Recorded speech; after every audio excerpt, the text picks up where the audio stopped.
ठीक है, आज हम पढ़ने वाले हैं पाठ 7।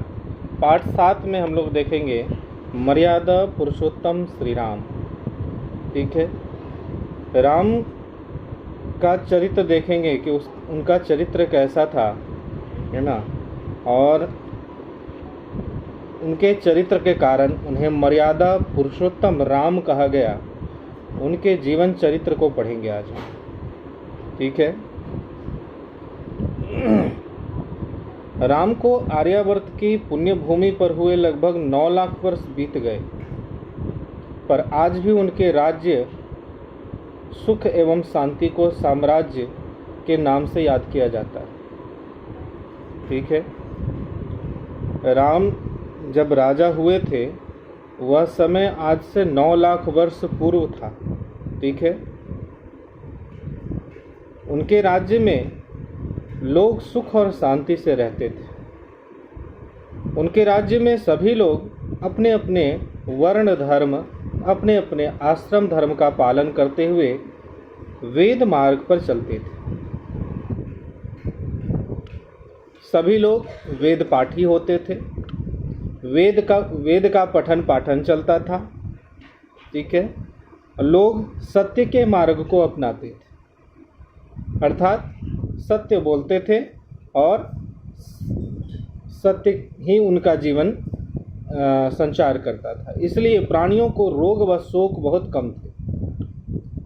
लोगों को कोई चिंता नहीं थी, कोई दुख नहीं था, कोई तकलीफ़ें नहीं थी। उनके राज्य में सभी लोग शांति से निरोगी होकर रहते थे, बिना रोग के। समय पर वर्षा हो जाती थी। जीवन काल बिल्कुल सामान्य था, अकाल नहीं होता था। ठीक है, लोग सदाचारी और ईमानदार थे। लोग कैसे थे? सदाचारी थे, यानी अच्छे आचरण वाले लोग थे और ईमानदार लोग थे। सभी आपस में प्रेम करते थे, सभी कर्तव्यनिष्ठ थे, अर्थात अपने अपने काम पे सभी तत्पर रहा करते थे, है ना। हाँ, किसान समय से खेती करते थे। समय समय पर लोगों की मदद करना ये लोगों की आम बात थी। ठीक है, यह कहानी कब की है? यह कहानी है त्रेता युग की। राम कब हुए? त्रेता युग में। ठीक है, जैसे हमारे जीवन का आयु सीमा है, ठीक है, इस जीवन की एक उम्र है नहीं, तो उम्र में क्या होता है? इसके 4 पड़ाव हैं: शैशवावस्था, बाल्यावस्था, यौवनावस्था, वृद्धावस्था, है ना। पहले हम छोटे बच्चे होते हैं, फिर थोड़े बड़े बच्चे बनते हैं, धीरे धीरे हम जवान हो जाते हैं और फिर बुढ़ापे की ओर चल देते हैं। यही 4 अवस्था है। उसी तरह इस संसार का, यानी इस धरती का भी यह 4 हिस्सा माना जाए, यह युग माना जाए। कहते हैं इस धरती का जो उम्र है, इस पृथ्वी का जो उम्र है, वो यह 4 युगों में बटा हुआ है। ठीक है, सबसे पहले सतयुग आता है, फिर त्रेता, उसके बाद द्वापर युग, और अभी जिस युग में हम लोग हैं इसे कलयुग कहते हैं। ठीक है, यानी कलयुग से पहले था द्वापर और द्वापर से पहले था त्रेता, तो त्रेता युग में श्री राम हुए। ठीक है, अयोध्या जो आज भी भारत में मौजूद है, वहाँ रघुकुल के राजा, है ना, सूर्यवंशी, जो सूर्य की पूजा करने वाले थे, है ना, राजा दशरथ, उनकी 3 रानियां थी, कौशल्या, सुमित्रा और कैकेयी। ठीक है, राजा दशरथ की कितनी पत्नी थी? 3 पत्नी। ठीक है, तीनों पत्नी में कौशल्या, सुमित्रा और कैकेयी। राजा दशरथ बूढ़े हो चले थे, लेकिन उन्हें कोई संतान नहीं हुआ था। वे संतान की इच्छा लिए गुरु वशिष्ठ के आश्रम में पहुंचे थे। गुरु वशिष्ठ ने उन्हें यज्ञ करने कहा कि तुम पुत्रेष्टि यज्ञ करो, जिससे तुम्हें संतान की प्राप्ति हो। ठीक है, राजा दशरथ पुत्रेष्टि यज्ञ किए, जिससे पुत्र की प्राप्ति होती है। ठीक है, और उन्हें पुत्र की प्राप्ति भी हुई। कौशल्या से राम जन्म लिए, सुमित्रा से लक्ष्मण और शत्रुघ्न, और कैकेयी के पुत्र थे भरत। श्री राम इन चारों भाइयों में सबसे बड़े थे। ठीक है, वे पटरानी कौशल्या के पुत्र थे। ठीक है, यानी बड़ी रानी कौशल्या के पुत्र थे। चारों भाइयों में असीम प्यार था, चारों भाई बड़े प्यार से रहते थे। सभी तीनों माताओं को एक समान आदर करते थे। ये चारों भाई, उनकी तीन माता कौशल्या, सुमित्रा और कैकेयी, तीनों माताओं को वो समान आदर करते थे, समान प्यार करते थे। माता पिता की आज्ञा का पालन करते थे। समय के साथ वे बड़े होने लगे और थोड़ी ही समय में वेद शास्त्रों की शिक्षा के साथ अस्त्र शस्त्र विद्या में भी निपुण हो गए। ठीक है, समय धीरे धीरे आगे की ओर बढ़ता रहा।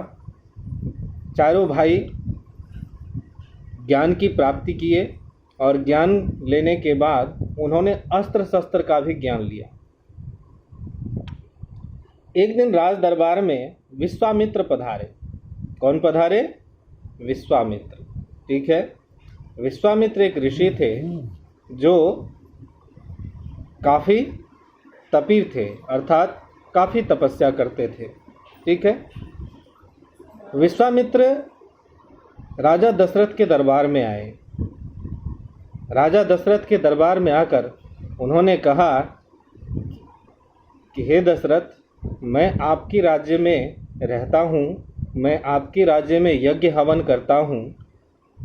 ठीक है, लेकिन राक्षस है ना जो है वो आतताई हैं, वो हमें परेशान करते रहते हैं। ऋषि मुनियों के यज्ञ को नष्ट कर देते हैं, हवन को नष्ट कर देते हैं और उन्हें मार डालते हैं। इसलिए आपका काम है उससे रक्षा करना। आप मुझे राम और लक्ष्मण दे दीजिए, जिससे मेरा यज्ञ जो है वो सफल हो जाए।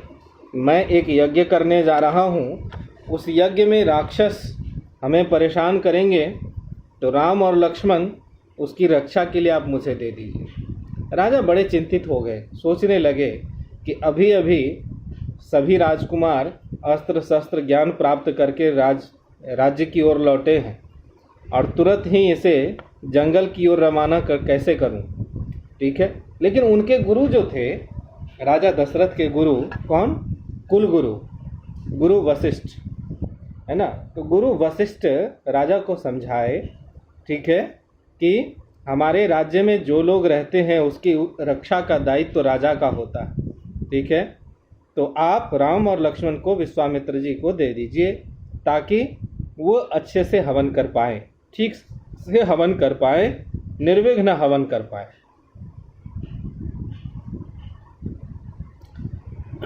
राजा ने सोचा और सोचकर फिर राम और लक्ष्मण को विश्वामित्र जी के साथ विदा कर दिया। ठीक है, विश्वामित्र जी जंगल की ओर जा रहे थे। रास्ते में ढेर सारे राक्षस मिले, जिसमें ताड़का और सुबाहु, दो राक्षसों को मारे। आप जानते हैं ताड़का राक्षसी के बारे में? यस सर, रामायण देखा है। कहाँ मारे थे? सर रामायण कहाँ मारे थे पता है आपको? सर बिहार ही में कोई जगह है। बिहार में कौन सा जगह है, जानकारी है आपको? सर याद नहीं आ रहा है। याद नहीं आ रहा है। चलिए याद दिलाता हूँ आपको। ठीक है, बक्सर का नाम सुना है आपने? Yes sir. आरा के बगल में बक्सर है। Yes sir. हाँ, उसी बक्सर की जगह जो है वहीं पर ताड़का वध किए थे वो। ठीक है, और उसके बाद सुबाहु, ठीक है, सुबाहु एक राक्षस था जो ऋषियों को परेशान किया करता था, मायावी राक्षस था। तो उन्होंने फिर सुबाहु को भी मारा। ठीक है, जब सुबाहु विश्वामित्र के यज्ञ को नष्ट करने के लिए आया था, उसी समय राम और लक्ष्मण ने दोनों ने मिलकर उन राक्षसों का वध कर दिया। उसके बाद विश्वामित्र जी अपने यज्ञ हवन पूर्ण कर लिए और उसके बाद वहाँ से चले गए राजा जनक की राजधानी, यानी कहाँ? जनकपुरी का नाम सुना है आपने? जनकपुरी, जानते हैं कहाँ पर है? नेपाल और बिहार नेपाल के के बीच पास, में है। बिल्कुल बिल्कुल। सीतामढ़ी के बगल। हाँ, वो उस समय मिथिला क्षेत्र था। ठीक है, जो जनकपुरी है वो सब मिथिला क्षेत्र था, जैसे दरभंगा, समस्तीपुर, सहरसा, सुपौल, ये सारा क्षेत्र जो है मिथिलांचल कहा जाता है। ठीक है, वहाँ पर चल रही थी राजा जनक की सभा में सीता का स्वयंवर, यानी सीता के विवाह का उत्सव चल रहा था, है ना। वहाँ सीता का स्वयंवर होना था, सीता अपने लिए वर चुनती। वहाँ सभी राजा पहुँचे हुए थे। विश्वामित्र जी राम और लक्ष्मण के साथ भी वहाँ पहुँच गए। ठीक है, राजा जनक तथा उनके भाई, चारों पुत्रियों का विवाह इन चारों भाइयों। जनक के दरबार में सीता के स्वयंवर में एक शर्त थी। क्या शर्त थी पता है आपको? यस सर, भारी वाला सर, जो धनुष तोड़ेगा उसका विवाह होगा, उसका विवाह होगा। हाँ बिल्कुल, उठा पाएगा, जो धनुष पे प्रत्यंचा चढ़ा पाएगा उसी के साथ सीता का विवाह होगा। जो धनुष उठा पाएगा, ठीक है, अरे प्रत्यंचा चढ़ा, जो धनुष पे जो प्रत्यंचा चढ़ा पाएगा उसी के साथ सीता का विवाह होगा। यह प्रस्ताव रखा गया था। सारे राजा इस प्रयास को किए, धनुष पे प्रत्यंचा चढ़ाने का सारे राजाओं ने प्रयास किया, लेकिन कोई भी नहीं चढ़ा पाया। अंत में राम उठे और उस धनुष पे प्रत्यंचा चढ़ाने लगे। इसी बीच वह धनुष जो है वो टूट गया। ठीक है, और फिर सीता का जो स्वयंवर था, यानी सीता का विवाह राम के साथ हो गया।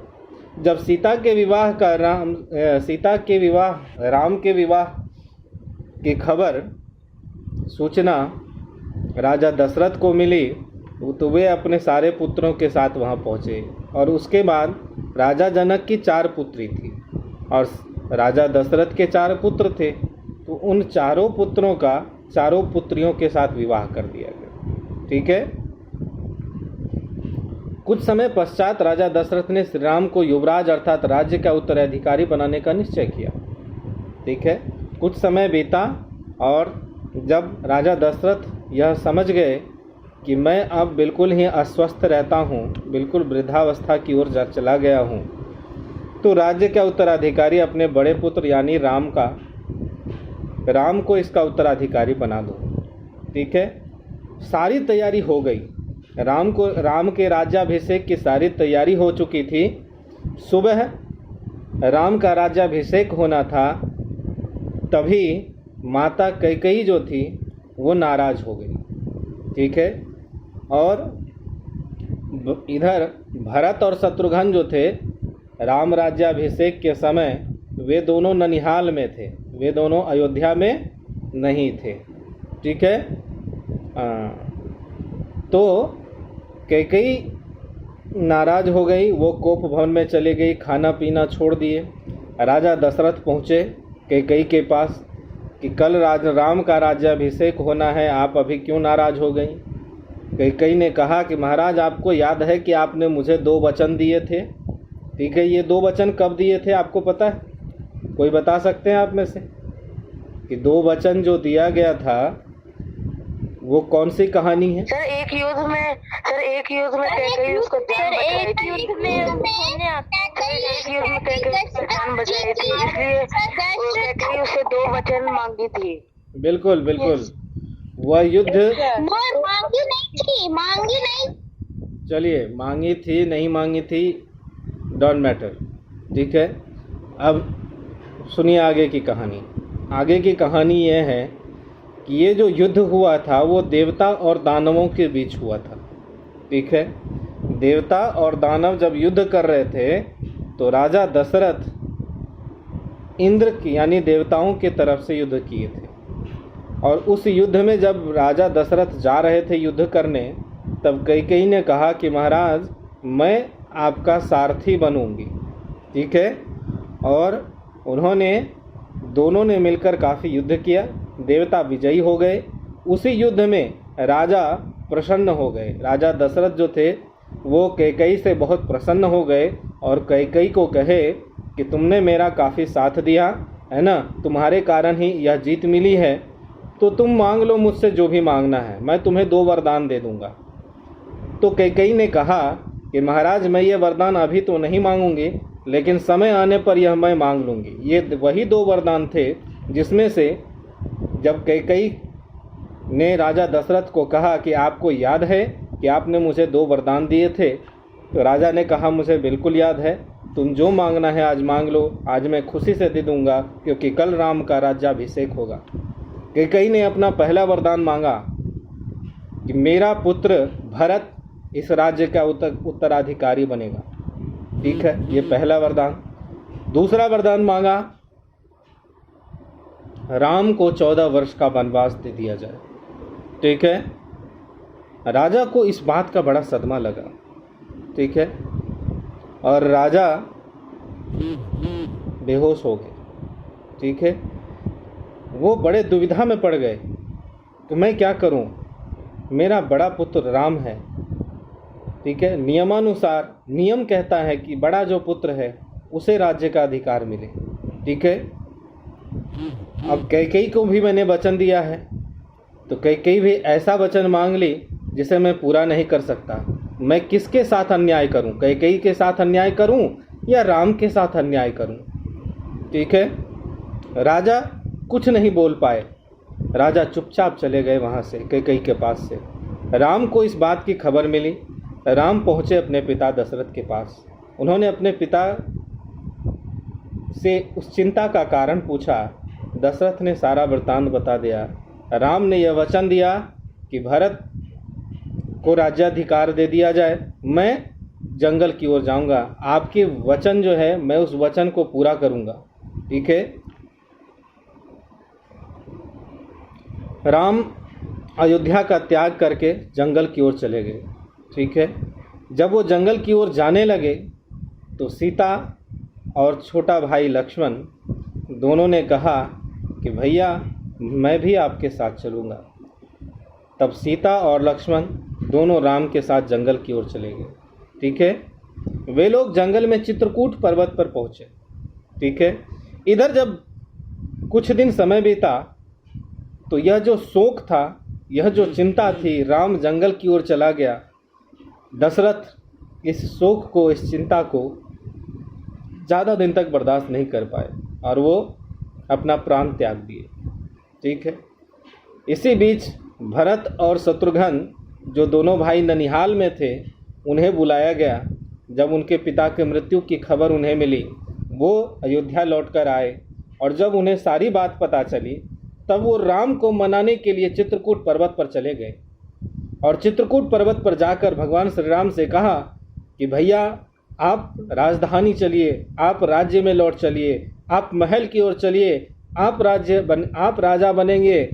ठीक है, मैं राजा नहीं बनना चाहता। लेकिन राम कहाँ मानने वाले थे। राम ने कहा कि भरत तुम लौट जाओ, राज्य की सेवा करो। ठीक है, मैंने अपने पिता से वचन दिया है, अब उस वचन को मैं पूरा करूंगा। राम नहीं माने। भरत को अंततोगत्वा भरत को वहाँ से लौटना पड़ा और भरत लौटकर चले आए अयोध्या। और आते आते जब वहाँ से लौट रहे थे, भगवान श्री राम के चरणों को छूकर उनके खड़ाओं को लेकर आए और राज सिंहासन पर उन खड़ाओं को रख दिया और खुद उसने कहा, भरत ने, कि जब मेरे बड़े भाई यानी राम 14 वर्ष के लिए जंगल में जा सकते हैं तो मैं भी राज्य का सुख त्याग दूंगा। ठीक है, और यह करते हुए उसने राज्य के सुख का त्याग कर दिया। वे नंदी गांव चले गए और वहीं पर रहने लगे सन्यासियों की भांति। ठीक है, इधर राम और लक्ष्मण और सीता तीनों जंगल में घूमते हुए बहुत सारे ऋषि मुनियों से मिले, है ना, जिसमें एक माता का भी नाम है, माता सबरी, नाम सुना है आपने? हाँ, उनसे भी मिले थे। ठीक है, और इस प्रकार से ढेर सारे ऋषि मुनियों से मिलते हुए, राक्षसों को मारते हुए वे आगे की ओर बढ़े, जंगल की ओर। फिर वहाँ पर एक दिन उनकी मुलाकात हो गई किससे?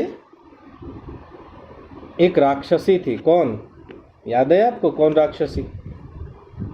शूर्पणखा। ठीक है, वो रावण की बहन थी, रावण की मुंह बोली बहन थी, है ना। और शूर्पणखा के दो भाई थे, खर और दूषण। ठीक है, खर और दूषण भाई थे।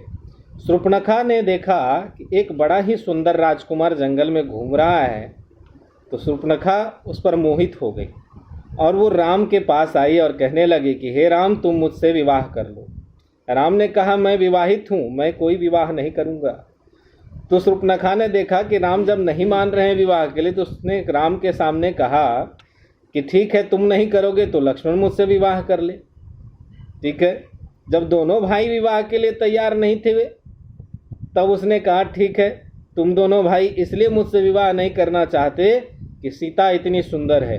ठीक है, मैं सीता को ही मार डालूंगी, मैं सीता को मार दूंगी, तब तो तुम मुझसे विवाह करोगे। और यह कहते हुए वो सीता की ओर हमला कर दी। लक्ष्मण ने देखा कि शूर्पणखा सीता पर हमला कर रही है, भाभी पर हमला कर रही हैं।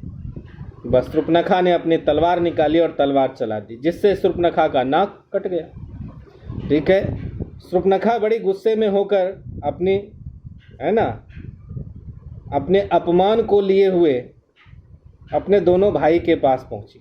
कौन, खर और दूषण। ठीक है, खरदूषण को जब पता चला कि दो सन्यासी है और उसने मेरी बहन का नाक काट दिया, खरदूषण ने अपने दल बल के साथ हमला कर दिया राम पे। राम और लक्ष्मण ने युद्ध करके खर और दूषण को मार डाला। फिर शूर्पणखा वहाँ से भागी भागी चली गई रावण के पास, और रावण जो उनका मुंह बोला भाई था, उससे जाकर सारी बात बताई और चढ़ बढ़ कर बताई। क्या? सीता बहुत सुंदर है, दो सन्यासी है और सीता उसके साथ है, सीता बहुत सुंदर है और सीता तुम्हारे लायक है। हे भाई रावण, तुम सीता से विवाह कर लो। ठीक है, रावण ने कहा ठीक है, तुम्हारे इस अपमान का बदला भी मैं लूँगा और सीता से भी मैं विवाह कर लूँगा।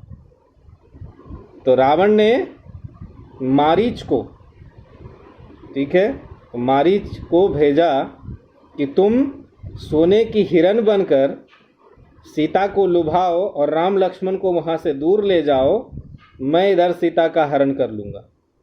मारीच ने वैसा ही किया। मारीच ने सोने की हिरन जैसा स्वरूप बनाया, है ना, और सोने की हिरन का रूप धारण करके जहाँ सीता की कुटिया थी उसी कुटिया के आसपास फुदकने लगा।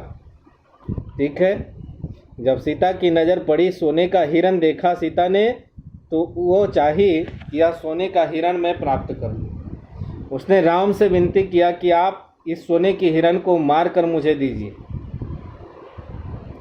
ठीक है, राम नहीं मान रहे थे, लेकिन सीता ने बड़ा हट किया कि पहली बार मैं आपसे कुछ मांगी और आप मुझे दे नहीं रहे। फिर राम ने उस हिरन के पीछे दौड़ लगाई, हिरन को मारने के लिए वो उसके पीछे पीछे भागने लगे।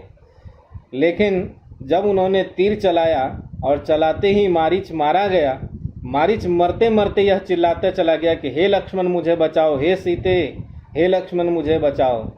यह बात जब सीता के कान में पड़ी तो सीता को लगा कि राम पर कोई विपत्ति आ गई। ठीक है, और तब सीता ने लक्ष्मण को कहा कि लक्ष्मण जाकर देखो, अपने भाई की मदद करो, क्या हुआ जाकर देखो।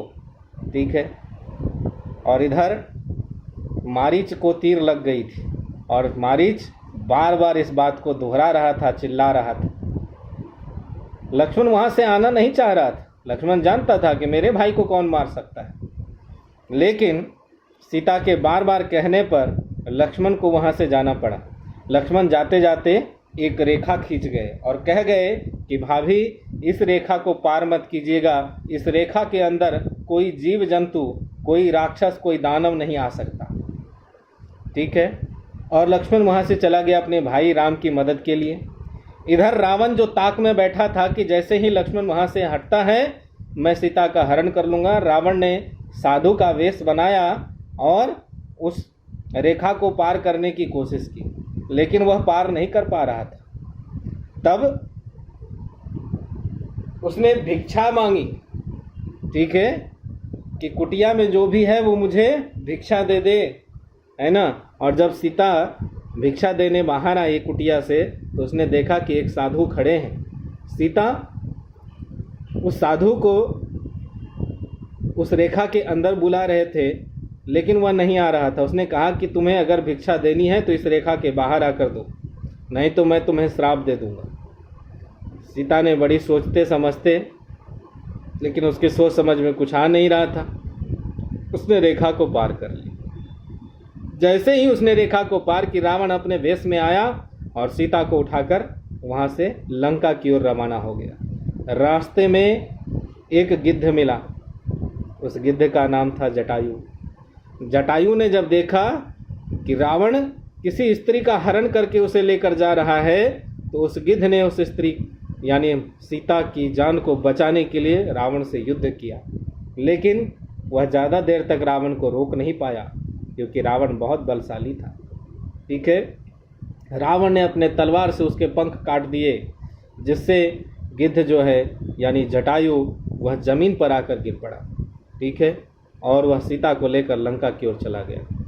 इधर राम लक्ष्मण जब लौटकर कुटिया में आए तो उसने देखा कि माँ सीता कुटिया में नहीं है। वो सीता की खोज करने लगे इधर उधर, लेकिन सीता कहीं मिली नहीं। वह खोज करते हुए जंगल में भटक रहे थे, तभी उनकी मुलाकात किससे हुई? उनकी मुलाकात हुई हनुमान से। ठीक है, वो हनुमान से मिले और हनुमान से मिलने के बाद उनकी भेंट सुग्रीव से हुई। ठीक है, वानर राज सुग्रीव। वानर राज सुग्रीव दो भाई थे, एक भाई का नाम सुग्रीव और दूसरे भाई का नाम बाली। ठीक है, इन दोनों के बीच हमेशा युद्ध हुआ करता था। ठीक है, बाली बड़ा बलशाली था। बाली के बारे में कहा जाता है कि बाली ने अपने कांख में, अपनी भुजा में रावण को 6 महीने तक दबा कर रखा था। सोचो कितना बलशाली था। तो उसके सामने सुग्रीव कहाँ टिकने वाला था, इसलिए वह बार बार सुग्रीव को परेशान करता था। सुग्रीव से जब राम मिले तो सुग्रीव ने अपनी व्यथा बताई, अपना कष्ट बताया कि मेरी पत्नी को भी उसने बंधक बना लिया है, मेरा राज्य भी मेरे भाई ने हमसे छीन लिया है। तो राम ने बाली का वध कर दिया। ठीक है, बाली का वध करने के बाद जो बाली का राज्य था वो उसके पुत्र यानी बाली के बेटे अंगद को दे दिया, और सुग्रीव का जो अधिकार था वो सुग्रीव को दे दिया। ठीक है, और फिर इधर वो लोग मिले जटायु से।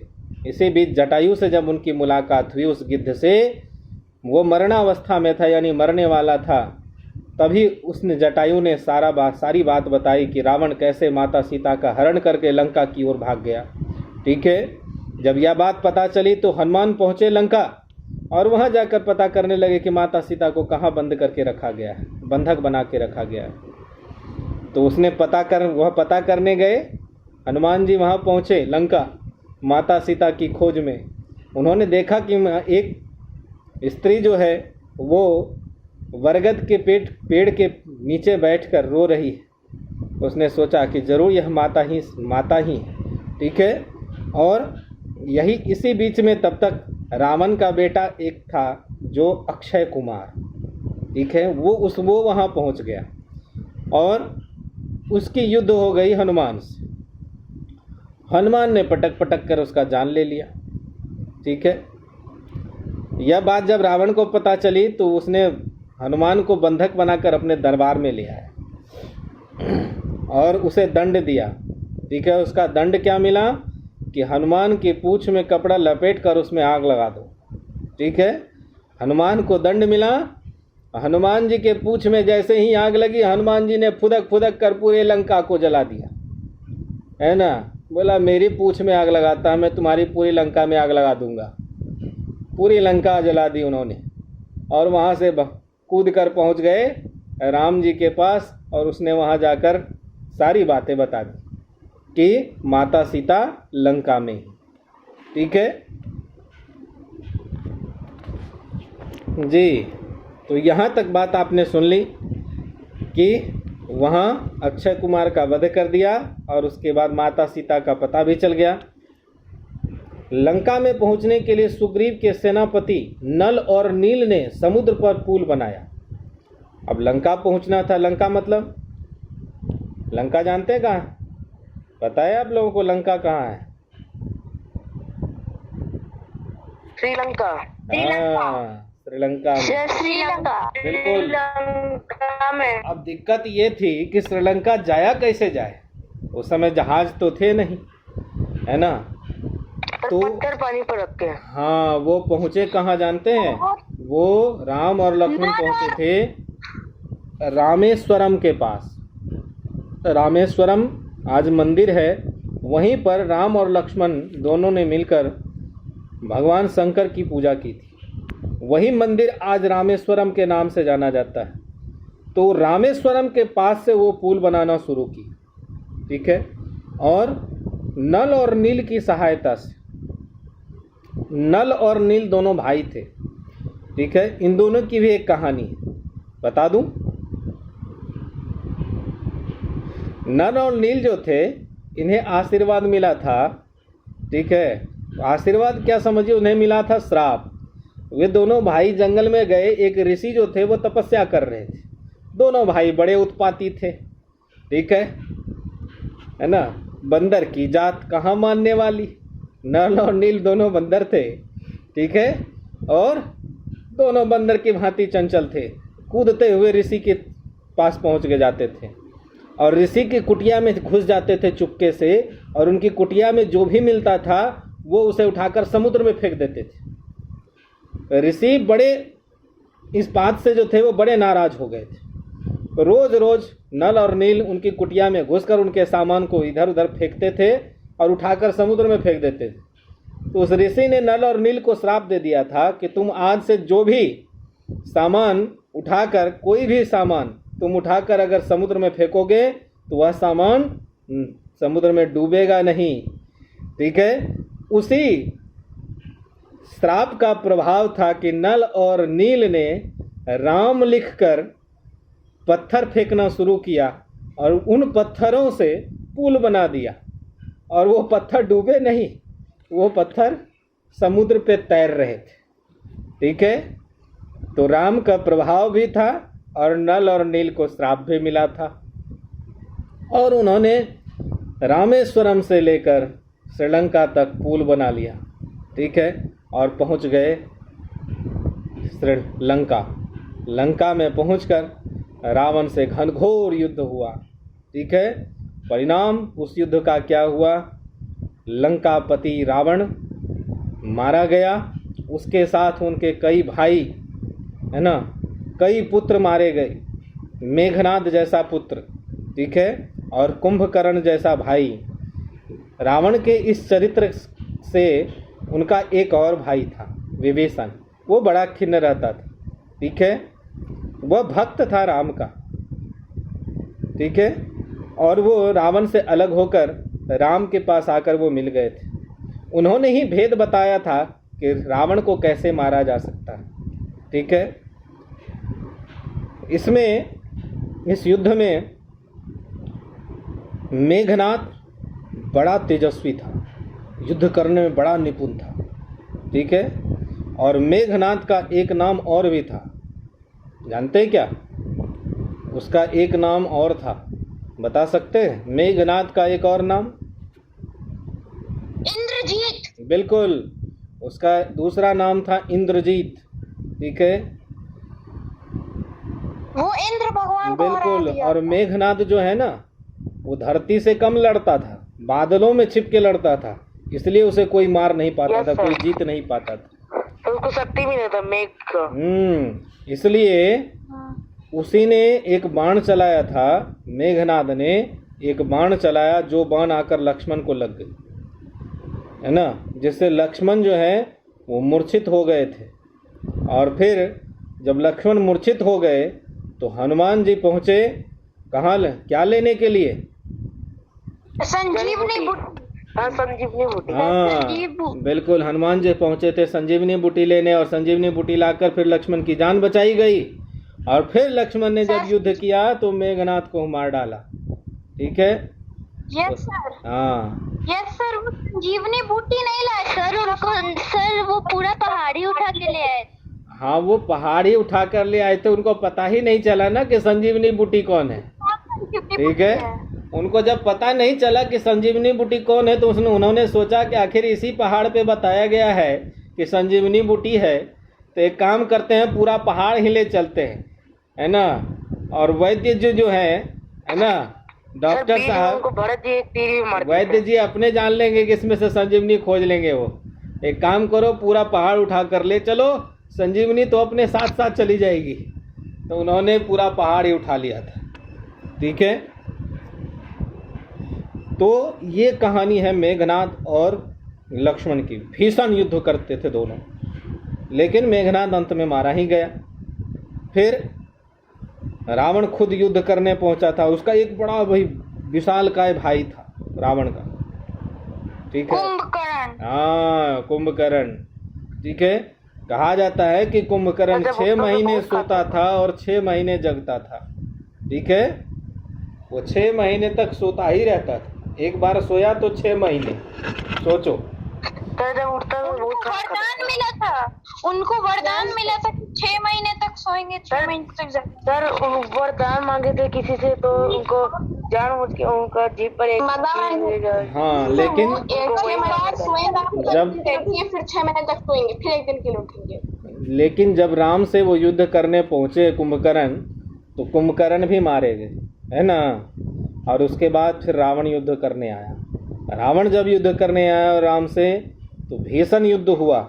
उस भीषण युद्ध में कोई पराजित नहीं हो रहा था, न राम पराजित हो रहे थे, न रावण पराजित हो रहा था। ठीक है, लेकिन रावण के मरने का जो कारण था वो छिपा था उसकी नाभि में, कि जब तक बाण उसकी नाभि में न लगेगा तब तक रावण नहीं मरेगा। तो विभीषण ने यह भेद खोल दिया और राम ने बाण चलाई उसकी नाभि पर, जिससे लंकापति रावण जो है वो मारा गया। रावण मारा जाने के बाद राम ने लंका का राजा विभीषण को बनाया। ठीक है, लंका का राजा विभीषण बना। लंका विजय के पश्चात वनवास की अवधि पूरी हो जाने पर श्री राम, सीता, लक्ष्मण समेत अयोध्या की ओर लौट आए। हनुमान ने उनके आने की सूचना भरत को दे दी, जिससे नंदीग्राम से तपस्वियों जैसा जीवन बिता रहे थे अयोध्या में श्री राम का स्वागत राज्याभिषेक हुआ। ठीक है, श्री राम का राज्य आदर्श राज्य माना जाता है। उनका राज्य जो है वो आदर्श राज्य माना गया, है ना। हाँ, श्री राम का चरित्र आदर्श पुत्र, आदर्श पति, आदर्श भाई, आदर्श मित्र तथा आदर्श राजा का चरित्र है। उन्हें इसीलिए मर्यादा पुरुषोत्तम कहा गया। जब तक धरती पर पर्वत और समुद्र है तब तक उनकी कहानी लोगों को यह संदेश देती रहेगी कि राम के समान आचरण करना चाहिए, रावण के समान नहीं। ठीक है, तो ये कहानी आपने सुनी।